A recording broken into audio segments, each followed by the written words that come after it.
Hello and welcome to the Financial Bunny TV. My name is Nicolette Mashile and of course I am your financial bunny. Once again, I'm bringing you a very interesting conversation. I'm really excited. We have the pleasure and the privilege of being able to make it into the calendar of Faith Ngobese. Now, if you don't know her, you need to go and find her, especially if you are somebody that is looking to make impact in this world, not only just on the continent. Mind you, I said this world because that's exactly what she is doing. And I think the field that she works in allows her to be able to do that. A change maker and, of course, a technology strategist. Faith, welcome to the show. Thank you. Not me catching shade, that making it into your calendar. So real. Oh my God, that sums up my day. I'm so happy to be here.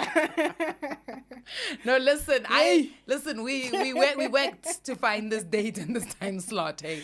But I'm really excited because I think one of the biggest things I've been trying to do on the channel is not only just speak about financial conversations, but find a way in which finance transcends real life. And I heard you speak at the Girl Code event, and I was blown away. Thank you. Now, one of Faith's biggest mantras, and I'm going to let her speak to it, but I'll just give you guys a little bit of context, is she believes in the power of networking. So I think that's really where I want to pick up the conversation, Faith, and speak a little bit about you speak about the importance of networking. Maybe if you can share a moment in your career where a connection directly contributed to either your finances, your professional growth, your career trajectory.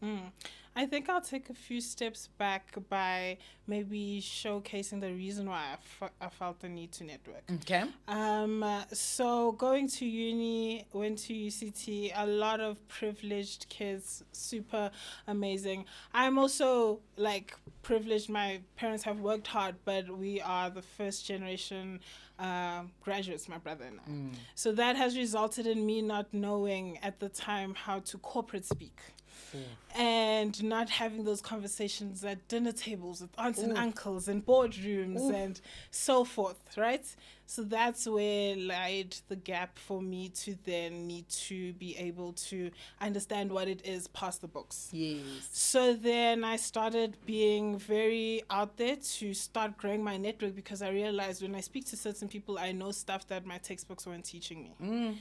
And then through that is when I think my whole career has been almost exposure to a certain field that then resulted in me having an interest, that then resulted in me then being able to be exposed into that.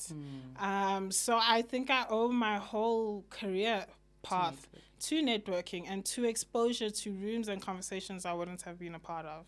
That's very interesting that you say that. I was actually telling somebody the other day that, we complain about how expensive properties in South Africa, right?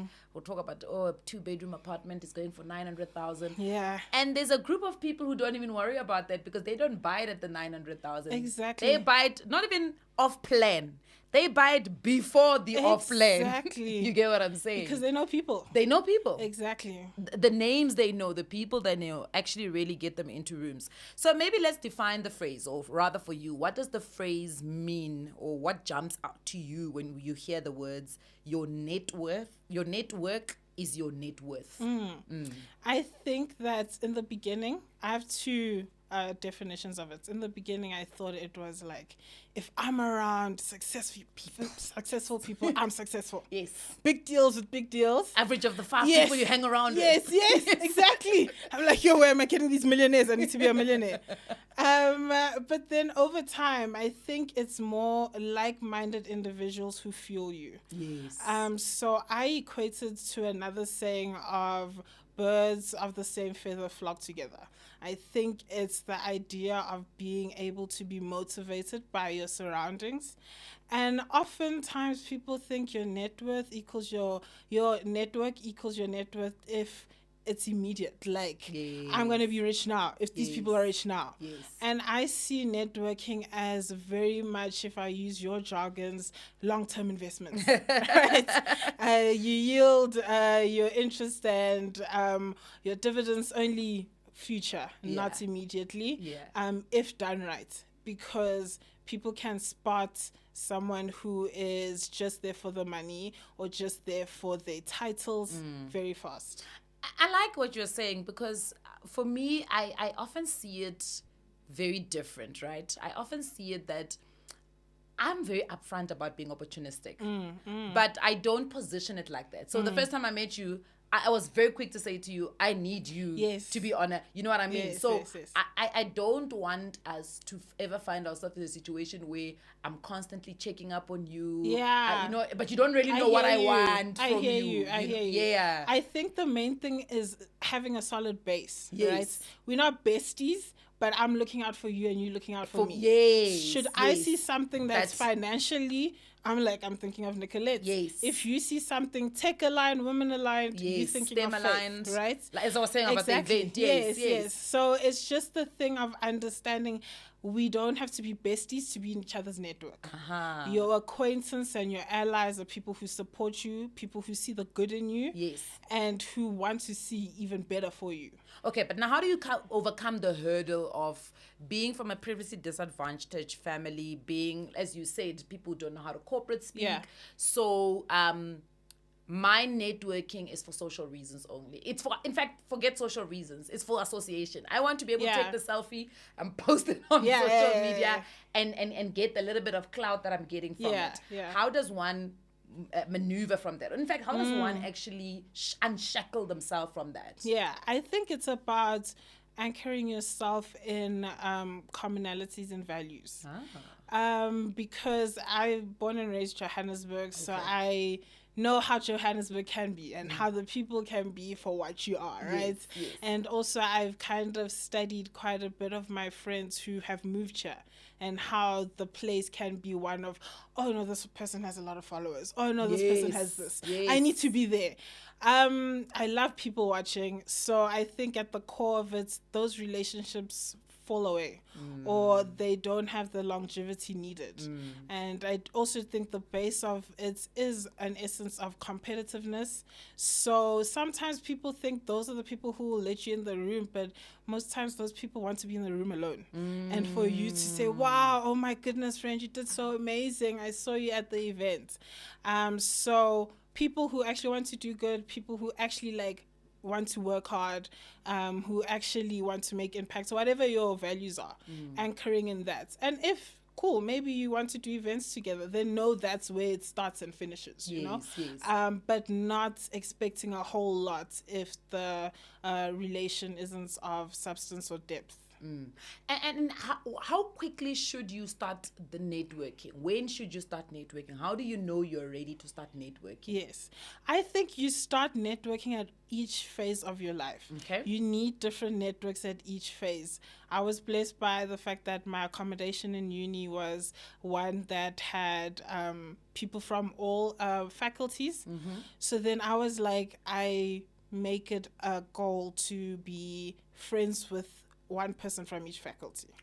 Because I was like, by the end of here, I want to leave knowing a doctor, I want to leave knowing a lawyer, engineer, not just siloed. Because after here, then we're going to be in the same space, but how are we leveraging that? So I think that it's very key in order to ensure at each phase of your life, am I knowing people that are outside my immediate circle? One of my tattoos says normalcy creates stagnancy. So if I am always in a space of normalcy, I'm stagnant. That's quite interesting. And I stress tested this, right? So I stress tested if my group of friends, I mean, we're quite a wide group of friends, if we know what the other does at work. And I found that we don't. Yes. So it's quite interesting. I've seen that TikTok. Yes. Me explaining what my bestie does. She's really good. Yeah.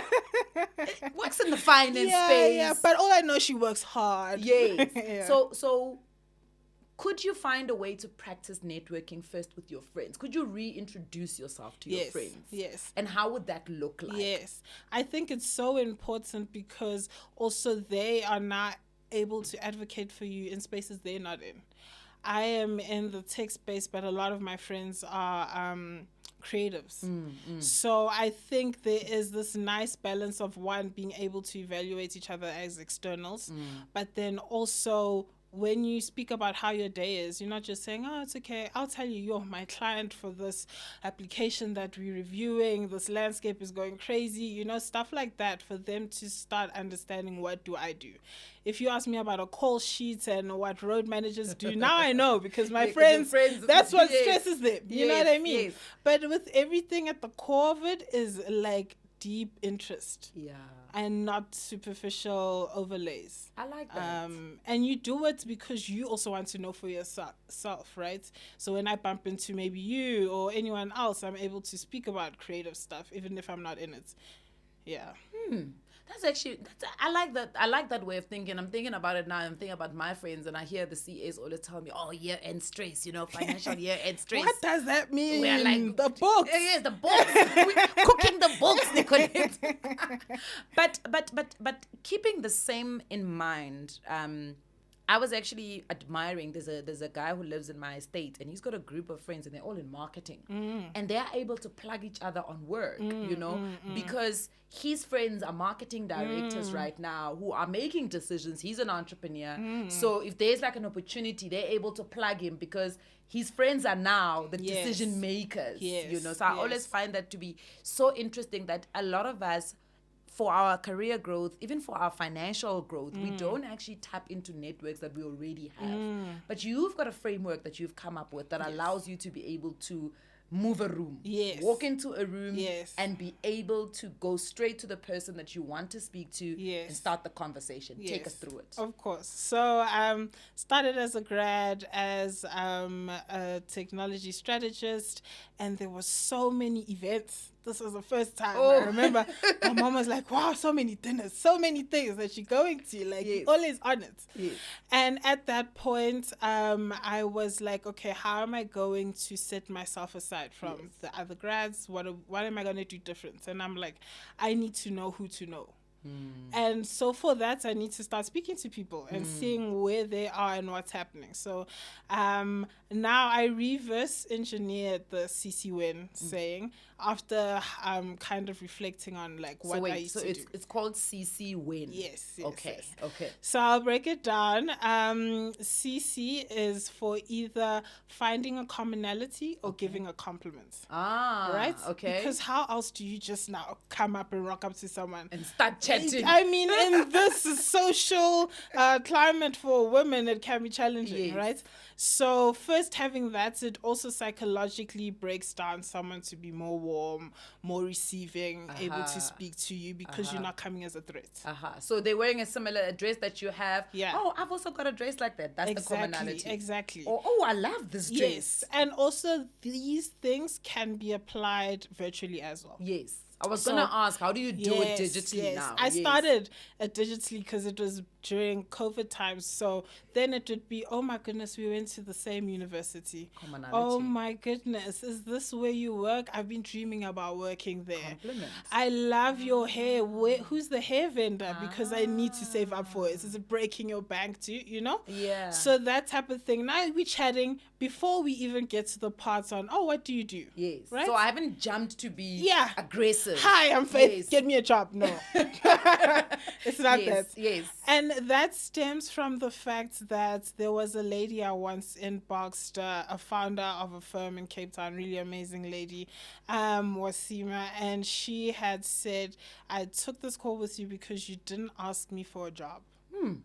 You just wanted to get to know me. Reminds me of Dale Carnegie, How to Win Friends and Influence Exactly. People. Yes. Sometimes people just need to be smooth. Exactly. Guys. Exactly. Yes. And also be genuine. Yeah. Yes. Because if it's a tit for tat, also you must think of it as an advantage tactic, right? Yeah. Our unemployment rates, you coming in asking for a job, everyone wants a job. Absolutely. Come in asking so you for don't something differentiate else. yourself. Exactly. Yes. Right? Okay, I got you. So, and that doesn't only speak for unemployed people. It also just speaks to people who want to get to know someone and not in a way where it's like, I need you at this event or I need you to be an investor. Actually get to know the person. Also the ethics of the person. Do you want their money or do you actually like them, because then when you find commonalities, it allows for longevity of the relationship. True. Because now now I mustn't be thinking, what am I going to say to Nicolette the next time I see her? Yes, because now we don't think the same. Yeah, we now, don't anything, you know. I get that makes it harder. Yes. Because it's not genuine or authentic. Exactly. Yes. Yeah. So CC, so the two C's, then we go to W. So a lot of times what I found, especially when you're more sheltered, is you hide in the corners. Like there were so many of my fellow grads who would be in the corner saying, oh, we don't know how to speak to that managing director. Looks intimidating. The room is moving like this. You're in the corner. No one's going to gravitate to you. Absolutely. No one's going to speak to you. Yes. So you need to be in a center place, holding that drink, looking, making eye contact and going. Yes. Right? Okay. There's no one to make eye contact with in the corners. Yes. So that's even now, the lights are dark there. Exactly. Yes. So now that's where you start thinking of where you position yourself in the room. And then again, this can be applied virtually. Are you visible on your Instagram, LinkedIn, Twitter, X, or whatever it is? Or are you just a person that doesn't even have a profile, doesn't even have a picture? Exactly. Or your name is what CCC with numbers and... Oh, I'm blocking you. It's a stalker account, you know? So just that thing of being able to be identifiable and engaging. Okay. Right. Okay. So cool. Now I know where I am in the room, and then also now elevator pitch. I cannot stress this enough. I think with all the younger people I mentor and just people I've come across, a lot of people think they know themselves until it's time to introduce themselves. This is no longer, hi, I'm Faith, I'm studying ABC. Yes. Hi, I'm Faith, oh, I live in Johannesburg. No, this needs to be nuanced in that it's almost your value proposition. Yes. As to why are you so amazing? Why do I need to get to know you? Yes. You know? So if you don't have that down pat, and this is something people think you can just do off the fly, it needs to be something that you actually wrote down. Yes. And that is how I've come up with mine and being able to have kind of a catchphrase. Hi, I'm Faith, I'm an agent of change. What I mean by this is within society and out of and in the workplace as well. So I am able to advocate for change for women and people with disabilities, and also advocate for technology advancements in organizations. But I mean, we're not all corporate, so I also am a fan of astrology. Now you get to know me. Yes. Summed up, I've told you my interests, I've told you kind of what I hope for the future, and currently what I'm doing. Yes. Right? So very, very key thing. The elevator concept is one of, if you were stuck in an elevator with someone who's going to give you a next job, are you able to sell yourself? Obviously, they can be way more lengthy if now I'm speaking to someone. It's now conversation and there's interest from the other person. Exactly. Yes. But just to be able to catch the person and for the person to get a brief summary of you. Yeah. I like that. So then lastly, we go within. A lot of times people speak, but they're actually not ingesting what's being said. Or they're not taking it in. Yes, yes. And the person starts feeling like, are you actually hearing me? Do you care what I'm saying? Or are you just speaking to me for whatever? So that's where the golden nugget comes in. What nuggets have you taken away from this conversation to make this person feel so important and heard and validated? And also, sometimes you'll find that the N is your new C. It's your new commonality. Yes. Because of the stuff that you guys have spoken about and shared about, to be like, oh my goodness, like you and I briefly chatted before this. Now we understand what client facing is, because we're like, wow, when a client needs their deliverable, they need it. Them. You know what I mean? Yes. Next time I check up on you, I'm like, hey girl, how are those clients treating you? So it's a good way to even start the conversation again. Exactly. So, and then you end up the conversation by saying, thank you so much. I really appreciate our engagements, especially that point you raised about ABC. Wow, that's something I'm going to practice. I like that. Yeah. And that's a new connect made. A new connect made with CC Win. Yes. That is actually fantastic. But let's quickly dial back. You spoke about astrology. Tell me a little bit about that and why the interest in astrology. It roots back to, I think, when I said that I love people watching. Yes. My undergrad is actually in humanities, so I love studying humans as well. What I've found is that if you tell me your star sign, I'm able to kind of bucket you faster. I understand there's so many nuances. We have our lived experience. We have the fact that, you know, there's different religions and everything that make us.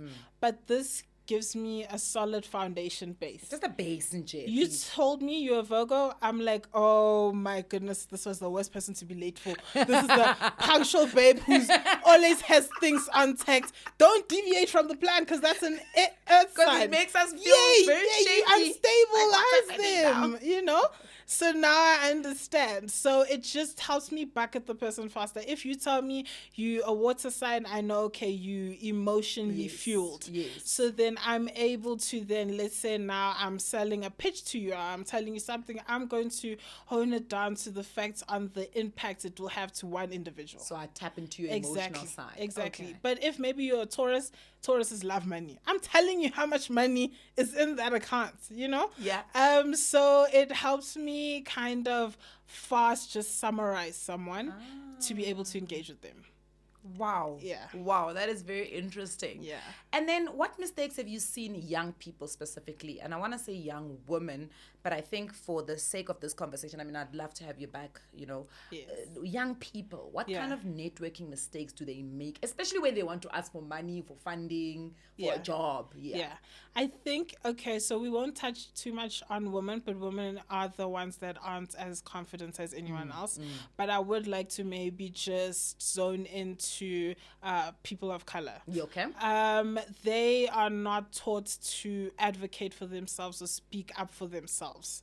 It's often a thing of my work speaks for me. My work will speak, my but no one knows where your work me. is. Do you know the fact that I'm getting A's? Do you know the fact that I saved this company? But nobody knows. Look, check the books. No. No one's checking the books. No one's checking the books. Okay. John was walking in and saying, I saved this company 17 with million his chest, today. Son, with Exactly. his chest. Okay. So I think the first is confidence. And there's a fine line. People think arrogance, and it's because also society loves to gossip about someone if they think they're better. Yes. You know? So boring. I actually don't think that of anyone lately. I'm like, you know me yourself. too. Exactly. Yeah. I'm like, you know yourself. I'm often telling people, like, guys, I know arrogance is supposed to be like has a bad connotation. Yeah. But I'm like, we need to really change this idea of Exactly. calling everybody arrogant and trying to beat people down into humility. And also, like, oh my goodness. Have you realized the people they call arrogant are normally in positions of power? And it's people they want to be like. Thank you. So when I question yourself, how did that arrogance allow them to get there?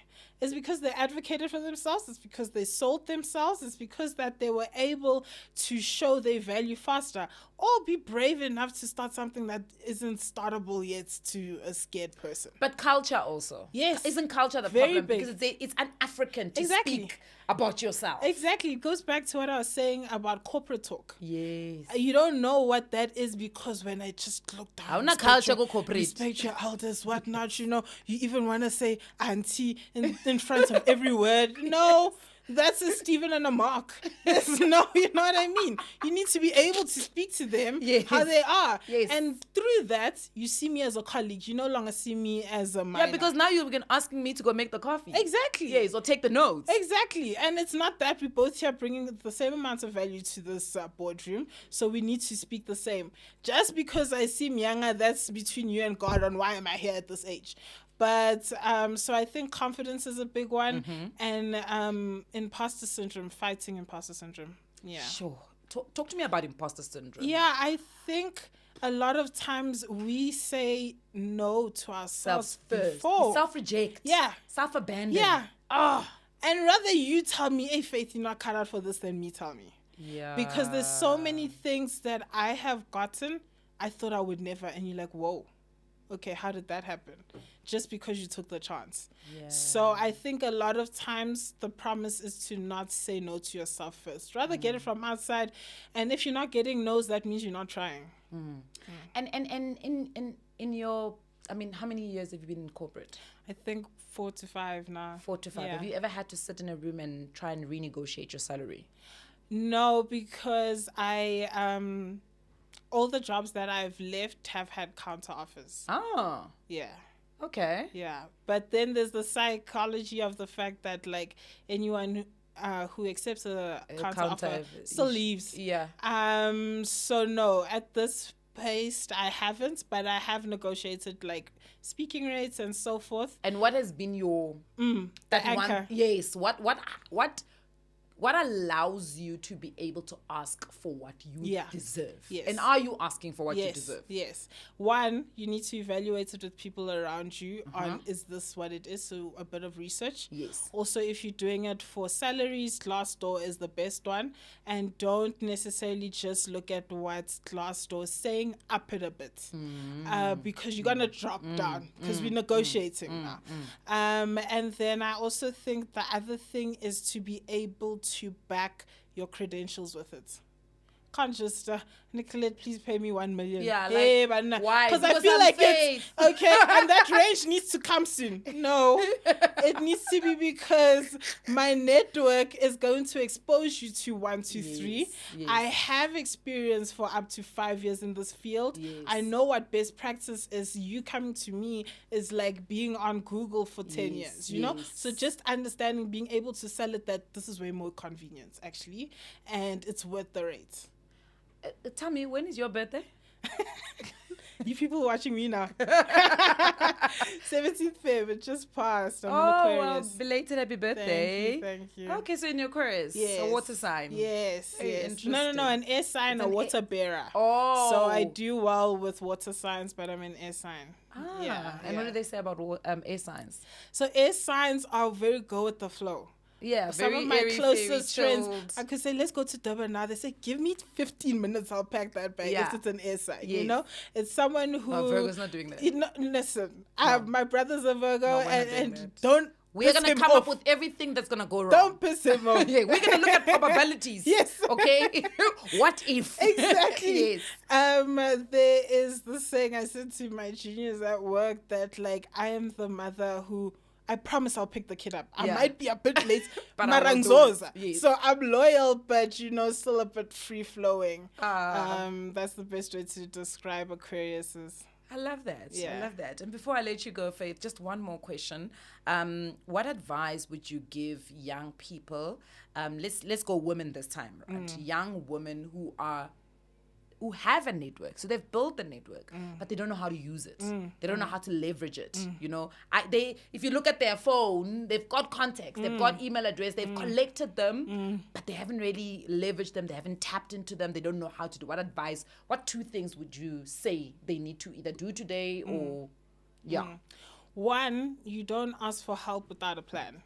I think that's something that I learned from one of my managing directors that said, rather ask me, is this okay to do, than ask me, what should I be doing? So if I want to connect... Your MD and me are friends. I hate people who come to me with, what should I do? What have you done? Show me what you've done. Let's fix the skeleton. Exactly. You know? Yeah. And that was from a white man, you know? So a lot of key things, they already know it and they know how to do it, you know? So through that, when you come like that, someone is already willing to help. There's something to mold. One of my mentees in the beginning, she would say, so what should I do? And I'm like, Lala, I'm giving you 1 hour out of my really busy schedule. Yes. I need you to know you put in 2 hours before you got to me. Yes. So that there's something we're working with. Yes. Now I'm just spewing after such a stressful day. It needs to be a thing of something give and together. take. Exactly. Yes. Let's say now hours to come to you. I'm definitely going to come with maybe an event pitch on financing. Yes. And this is what I'm thinking, Nicolette. Yes. What do you think? Yes. There's already something to work with. Yeah. You know what I mean? Yeah. So I think that's one. And then I think the other one is being bold. A lot of times it's scared of labels. I'm so comfortable with like a whole lot of labels. When I hear someone say something crazy about me, I'm like, oh, that means they just don't know me. That's all it is. Yes. It's not, oh my God, why did they think? I'm like, oh, they haven't engaged with me. And that is okay. So I think that because of this, obviously shameless plug, because I have to do what I've advocated for. Yes. I've recently been on the leadership. We started a women's network called Her Horizon. Oh, nice. And it's a peer mentorship group to kind of have your board members of your career. Oh, wow. Because a lot of times women don't know how to public speak, Yes. don't know how to use their LinkedIn, don't know how to career map, all these stuff that are so needed. And the thing is, sometimes someone who does, perhaps yourself, you don't have the time to mentor 15 people. Yes. But you have an hour a month to kind of have a conversation that Yes. can influence 50, 100 people. So Her Horizon is a network that seeks to do that. Obviously, I think the main thing is you can't just be a complainer without solutions. So a lot of times people ask me this question, and then me and two other ladies, lovely ladies, Farai and NJ, decided that actually we have the skills to do this together, and to help while growing ourselves and growing other people, with the limited time we have. Yeah. That's commendable. Thank you. Well done. Well done. No, really well done. Because I also get asked a lot to mentor, and I'm like, yo, guys, even me, I need mentoring. I say that all the time. Because I'm like, listen, I'm not where you guys think I am, you know? And also, there's so much that I still want to achieve. Yes. That I need mentorship for. Yes. And just because I've cracked it in this circle, I still need the other circles to crack also it. crack. You know what I mean? Yes. To understand how it comes together. So I think that's why it's valuable and something that people should look into. So where do they get information from? So Her Horizon is available on LinkedIn as well as on Instagram, Her Horizon HQ, or also reaching out to me through LinkedIn. I don't have any other social media except LinkedIn. Oh, I know. Yeah. Because I look Oh, for you. you stalked me. I I'm did happy you stalk didn't you. find me. But I'm glad we spoke a little bit about Her Horizon, because there was a conversation I had last week with somebody that I really look up to, and she wanted to do intergenerational conversations. So it'd be very nice if we could maybe partner with you guys on one of those. And also with that, like, we have two tracks. We have a student track and a professional track. Lovely. Because it's so important to feed into each other. Lovely. So you see, oh my gosh, we just did CC win right through our conversation. Amazing. And thank you so much for having me. Oh, thank you. Like, I really need to have you back, because I feel like the conversation could have gone in very many different directions. Yes. And I really would love to explore some of those. I mean, just that conversation on women and just not being taught at home how to, move a room, or how to move in a room. Yeah. But also that corporate speak you spoke about. Yeah. I have so many examples of how just being articulate Yeah. and looking a specific Yeah. way makes networking a whole you lot are easier. Speaking to me. Right? You know how I said, Nicolette, I have to change? I have to change because this is part of my brand. This is who I am. Right? Absolutely. And you only take me as seriously as I take myself. Absolutely. If I came here in slides and just a tank top, No. you're going to say, what is this? And you're not coming back. Exactly. And also, you're not going to pay me my rates, You get what I'm because saying? I don't look expensive. Yes. No, absolutely. Yeah. But Faith, thank you very much. Thank Change you. maker, technology strategist. We want to get into all of that in our next conversation with her. Guys, please remember, nothing that we say on this channel constitutes as financial advice. If you are, however, looking for financial advice, please speak to somebody who is certified and registered with the FSC. And I've got some exciting news for you guys. I am on the road to CFP, but we'll talk about that on the next one. I'll see you guys.